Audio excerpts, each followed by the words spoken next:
Hello, everybody. Welcome to Greatness Glory Podcast. We have another session. We're going to go over some topics in a casual conversation. How are you doing, Kevin? Doing fine, doing fantastic. What's been on your mind lately? Spirituality and how different everybody's definitions are. Like, I think you mentioned how in our last podcast, I mentioned that my spirituality, my journey started with just like lighting candles. And I don't know why. I don't know if it was something that I had seen done before. It was something that was modeled for me, probably. But why are there so many different definitions of spirituality? And in my experience, most people don't even agree on any one definition, if you know what I mean. Yeah, I think you brought up a good thing to discuss actually. See, I made it very simple. I like simplicity. Even in my very first or second podcast, I mentioned spirituality is very simple, in my opinion.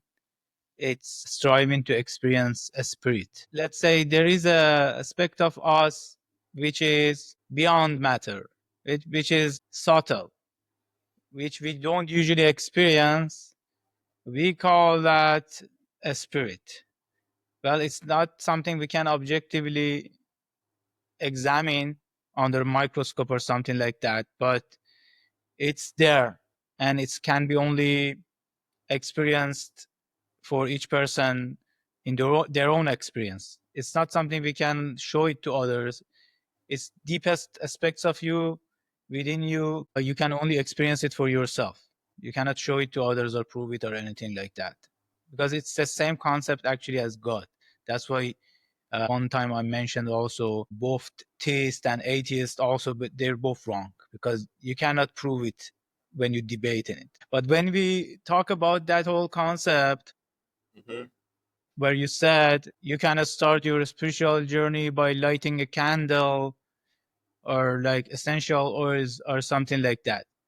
Here's the thing. It's okay to do those things. Just let's not call it spirituality because it misrepresents a spirituality. When you go and you look at many of so-called spiritual teachers, I think sometimes they exaggerate the appearance and mislead people to misunderstand the core of the message. Like they appear with so many different fancy things, like maybe shamanic things and tattoos and like wearing a specific style. I'm not saying all of them are like that, but I'm just saying like people think those things are a spirituality, or lighting a candle or burning an incense or certain rituals is a spirituality, or sometimes even in some cultures spiritual word is used to also describe your psyche. But I want to correct this misunderstanding that spirituality means striving to experience yourself as a spirit. Why? Because that's the part of you which is the source of everything, and it's the source of all bliss and all energy and all the good things in a way. That's what I call spirituality. Do you think that point of view is too exaggerated, or it can be? Yeah, go ahead. No, I don't. And I've met many people that have also said or introduced themselves to me as spiritual. And when I ask what that means, they said, "Oh, I light candles and or like I do a new moon ceremony or I go to drum circles." And are you saying that one should not confuse the tools and permission slips of spirituality, which is self exploration, with the spirituality, that the tools are separate? Because lighting a candle, one may argue, could really aid somebody in getting meditative or meditate. I think it's the intention that determines if you are on the right path or not. Because if you think spirituality means, okay, let me light a candle and invoke a spirit or some sort of deity or something, it has its own place.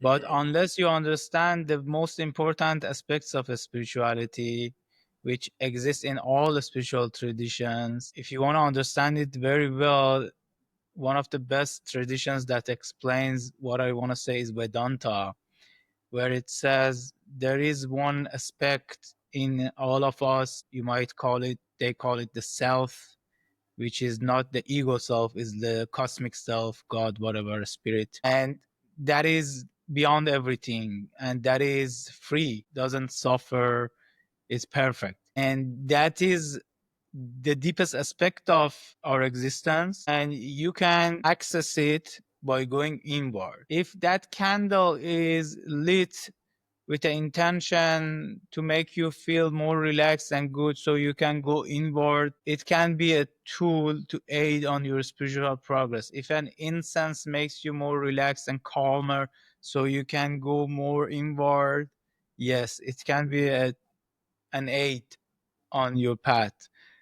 But let's not mistake the external rituals with spirituality. Just like we have discussed before, in some Abrahamic religions, you see so many emphasizing on the external actions, things that you do externally, and almost no space for really going inward, deeply connecting to your soul, spirit. Awesome, thank you. And is spirit in us, or are we in spirit? Well, if we look at it from the perspective of Vedanta again, and majority of the religions, we can say that everything is a manifestation of a spirit. We're talking about one spirit, the cosmic spirit, which is God, which is also in you. Everything is manifestation of that. If you look at it that way, then everything is in a spirit. Why? We can also say the whole cosmos is in God's mind. It's nothing more than a thought in God's mind. We were just talking about AI and technology. You can create a whole universe, a virtual universe, like Facebook is creating a metaverse and stuff like that, which is looks very real, but it's just inside the computer. And these are all just like limited opinions of me, by the way. But I say, if some religions say, okay, universe is creation of God or manifestation of God, but at the same time they say it's not really real. So it can mean also maybe it's a thought in God's mind, but these terms are very misleading. When I say a thought in God's mind, somebody might imagine somebody sitting in the sky and there is a thought in his head and we are in his head. And maybe it is. I don't know. Who can say it's not? I don't claim to be enlightened or know what is the truth or anything like that. It could be like that. I haven't experienced it like that. But what I experienced within myself is one place that is free from duality. What I have experienced within myself is a place which is beyond suffering, which is beyond the influence of body and mind and pain. And when you experience that, just by experience, you might not even be to explain it. You know that that is in a state of oneness where you see that your ego identity, what you think you are, it actually is not real. It's just like a made up program in your head. That's my experience. Okay, and if all is a spirit, then why can no two people agree on what spirituality means, and what is the role of a belief system when it comes to that? Like my limiting beliefs versus yours, is that what makes us not agree on what spirituality is? Rumi has explained this very well in his book. And it's also a famous story that was moved to like Western world.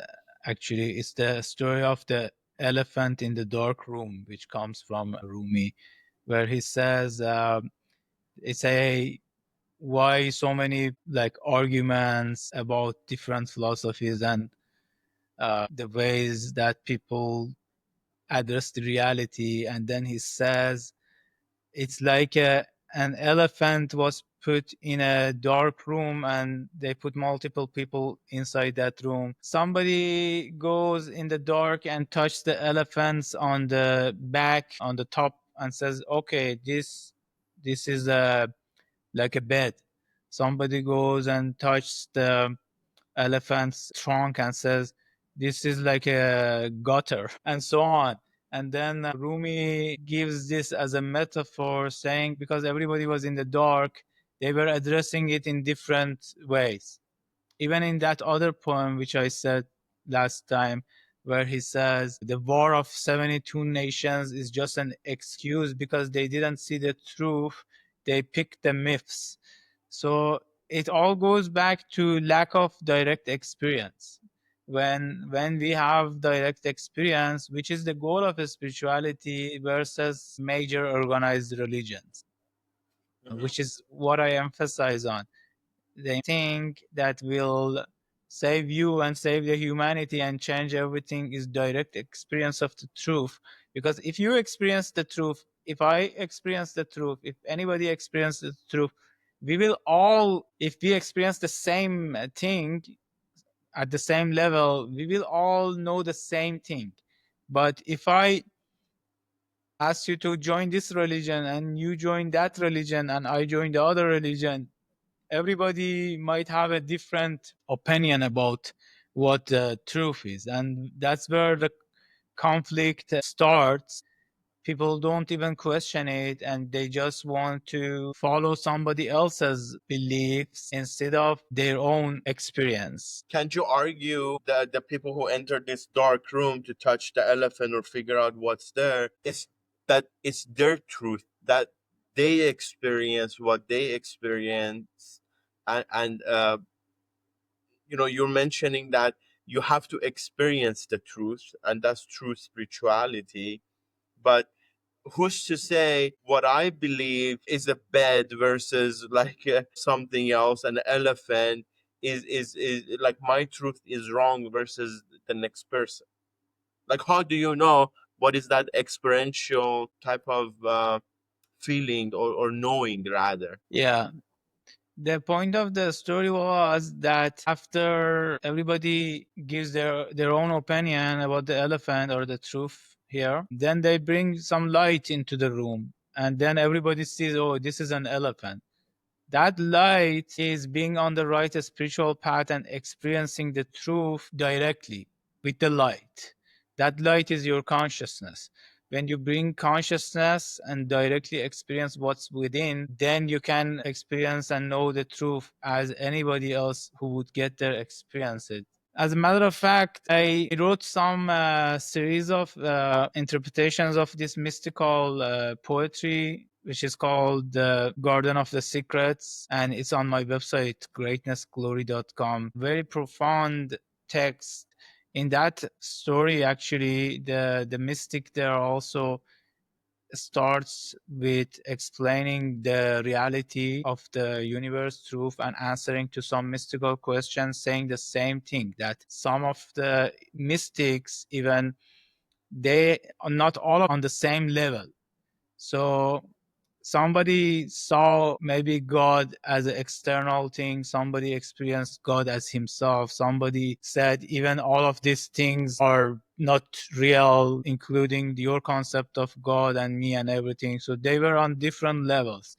That could be also true if different people went to different depth of the truth and then they explained their experience. And this is what's going on everywhere. You see different people give different reports of their own experience in meditation and so on. But does that make one person wrong versus another one correct?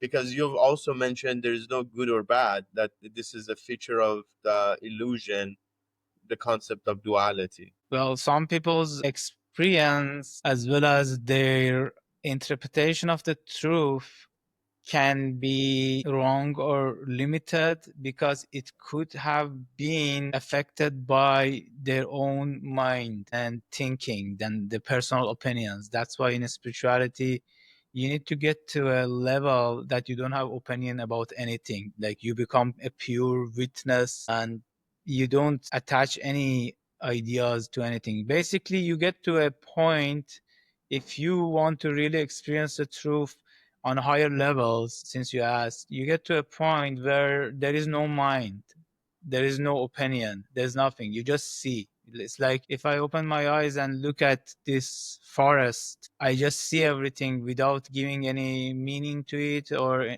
interpretation. I just see it.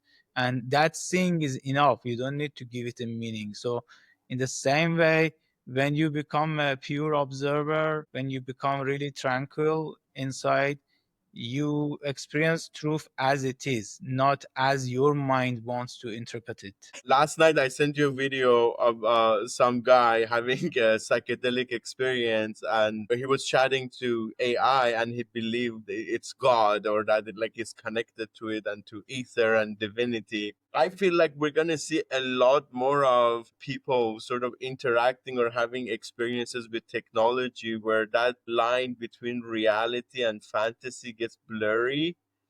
So I feel like we're at a time where every type of belief system is going to be questioned. And who am I to say that was not a spiritual experience? I do understand that AI is not conscious. You could say, it's just pure intelligence.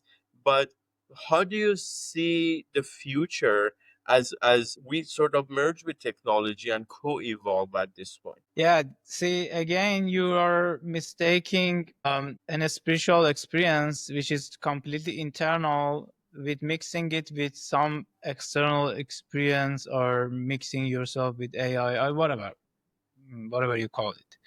But what I'm saying is that the spiritual experience is very real, is more real than even day to day life.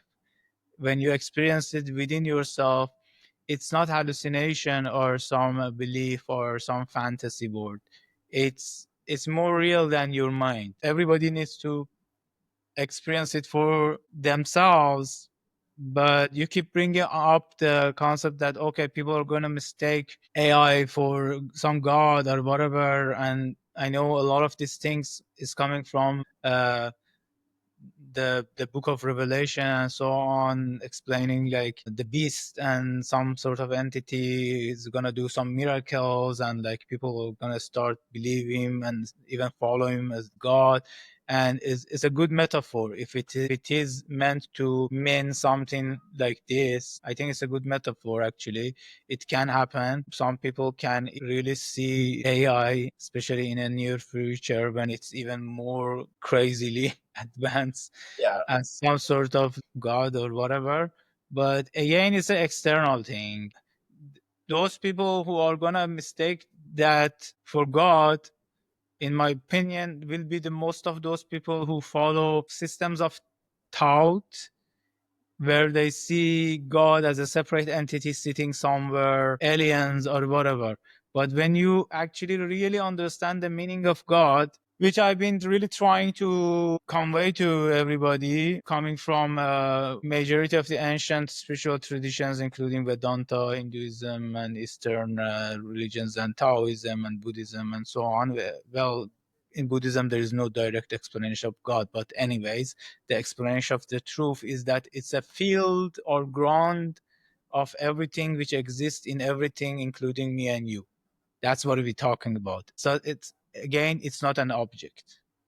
It's not something you can objectively interact with. That's the thing I want to say.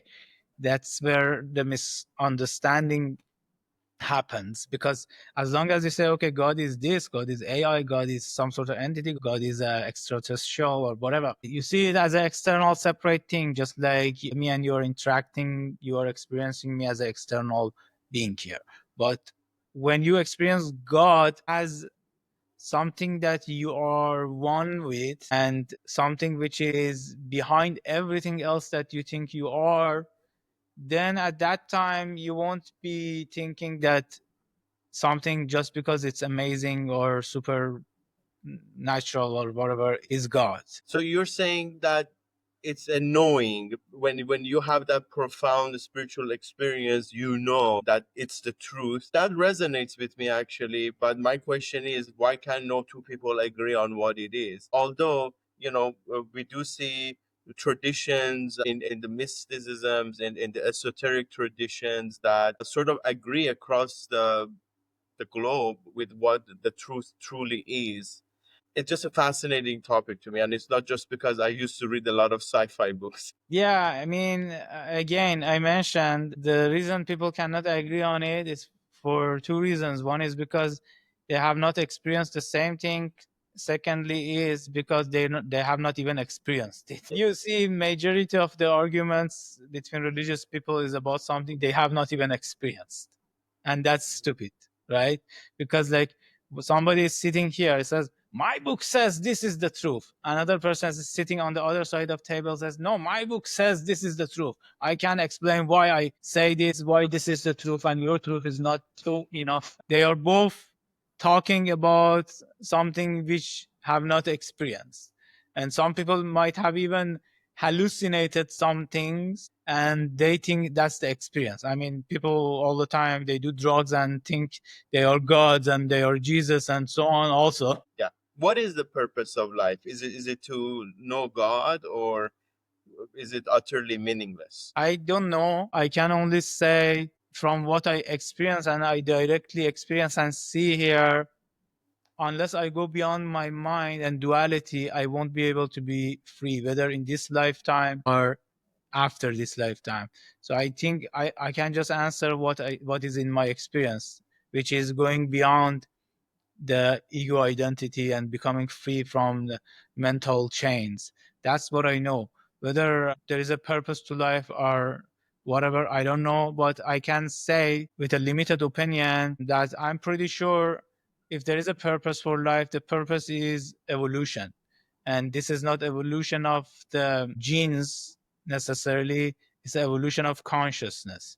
So where you evolve to a point that you become free from the limitations of the duality and this world. What is free? Like, how do you feel when you say free? I think the free, again, coming from experience and explaining it in a way that I experienced it, is the state where you are not influenced by your history or beliefs or memory or past. It's where you are absolutely content, no compulsions, no needs, no desires that needs to be fulfilled so you can become happy. It's the absolute best state where you feel free. There's nothing that you need to do to be happy. There's nothing that you need to do to become fulfilled. You're absolutely free. As when you are in that state, if somebody comes and tells you, I am going to give you the whole world and exchange it with what you're experiencing, you're going to say no. That's how I can explain it. Are we born free? Because if I'm born into a lineage or a tradition or an organized religion that I didn't have a choice to be born into, are we inherently born not free? Depends how we look at this. From one aspect, if we refer to our deepest aspect of ourselves, we are always free. It's just an illusion that we are not free. That's a bit philosophical, but if you answer it more not philosophical, no, we are not free. That's why we are here, to break free. You mean we still have to pay the rent and the bills, right? So it brings up the question of the purpose of spirituality. What purpose does it serve if I'm born into bondage? The purpose of real spirituality is to show you a path and help you to become free or realize your freedom. Does it take trial and error, or how do you find the one path that may be fit for you?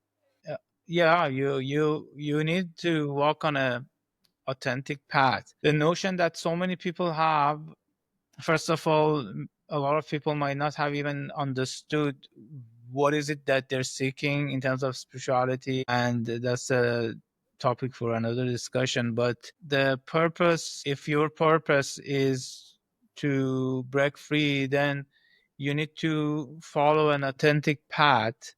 If you think that I am going to find a path for myself and just walk on the path by myself and become enlightened, I used to think like that also. So many people used to think also the same way. But you get to a point that you think you have wasted your life. Because if I wanted to do something very simple, let's look at it like this. It's like starting a business, making it successful. In US alone, 80% of the new businesses fail in the first 5 years.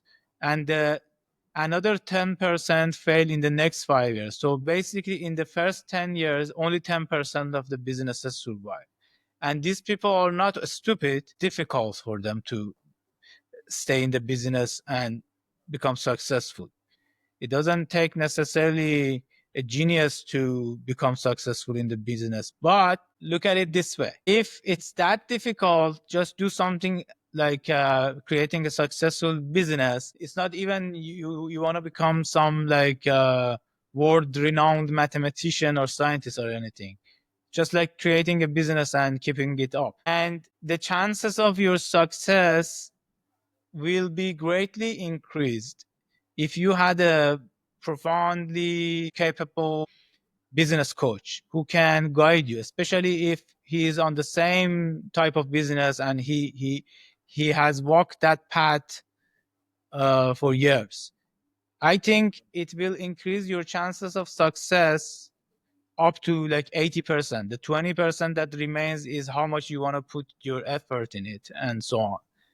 If that is the fact for something like mundane, which we can talk about it and think about it and understand it and explain it and plan for it, then how much guidance you think you need if you were to walk on a path that you can't even see? Where is the spiritual path? Can you show it? Is there a street that is a spiritual path, or is a ladder that you go? It's a unknown terrain. So that's why it's actually critical for a person who has really intense spiritual desires to experience enlightenment, God, become free, to walk on an authentic path, whether it's a Buddhist path or Sufi path or Yogi path or Taoist path or shamanic path or something under guidance of an authentic teacher. Does it make sense? Yeah, no, I agree with you that we need guides, gurus, teachers, and I also agree with you that we are here for evolution of consciousness, not just the physical body. But the one thing that I differ from you in terms of opinion is that I feel like this world, this reality, duality, whatever this, reality is, which a lot of scientists are now are saying it's a hologram, is utterly meaningless, and that it's up to us to give it the meaning we want. I truly believe in that, and I've seen it over and over working with end of life care with patients that are on their deathbed basically. And sometimes you see that look of bewilderness, right? Because a lot of people unfortunately go through life, go through the motions, paying bills, and they're good people. In my experience, a lot of people genuinely try to be good. They want to raise a family, have a stable job, enjoy life, enjoy food and pleasures that life has to offer.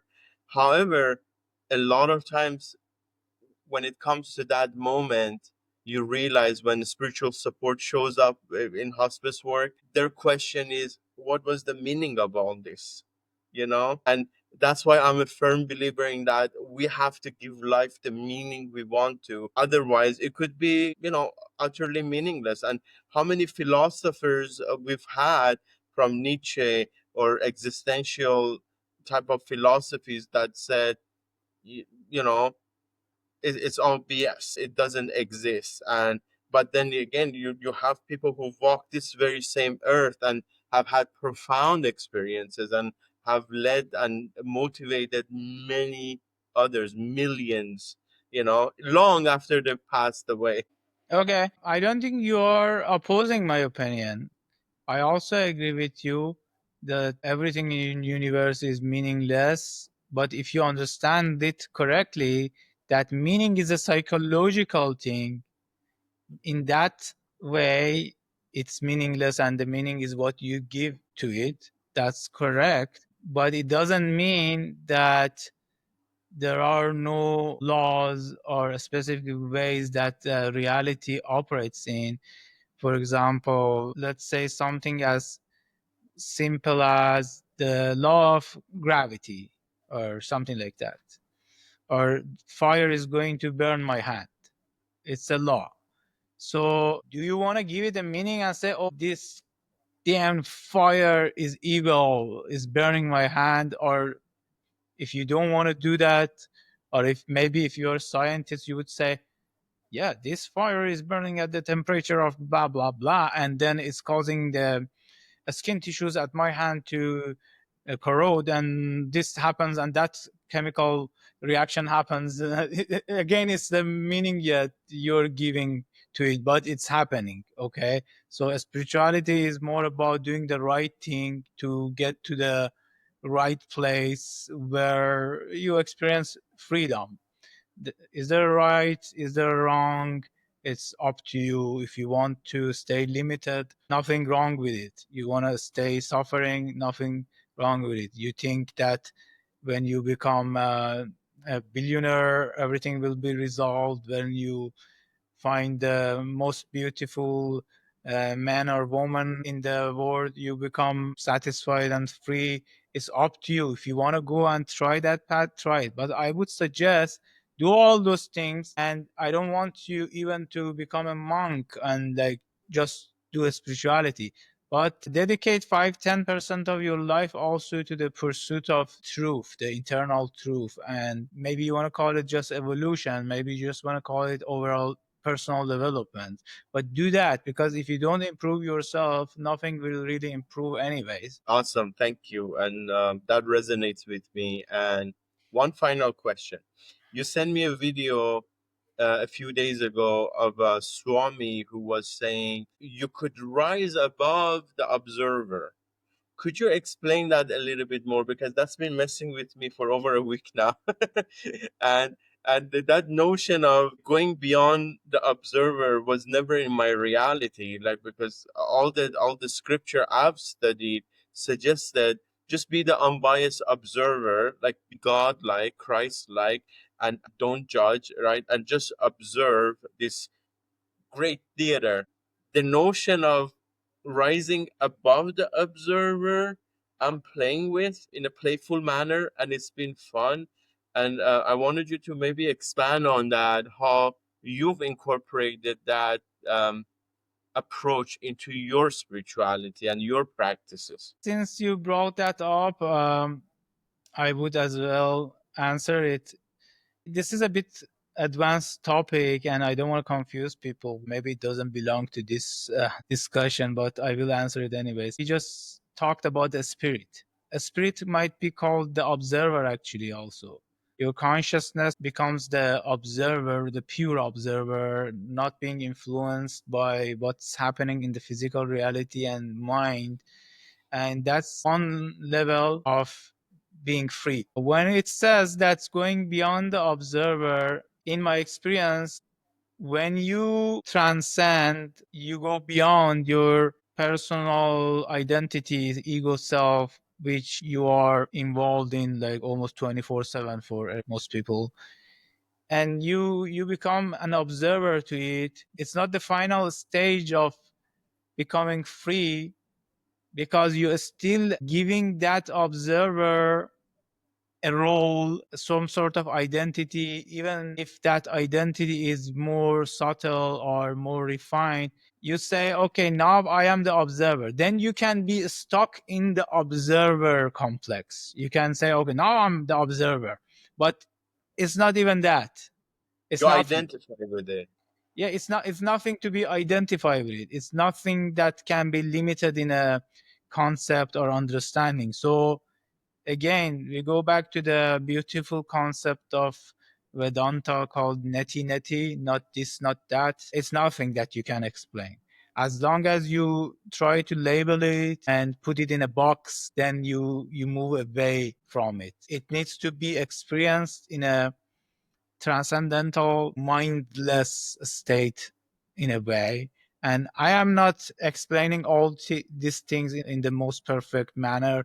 But I think for some people who are into that type of thinking, they understand what I mean. Well, maybe we'll do a advanced topic session once. Okay, cool. Thank you.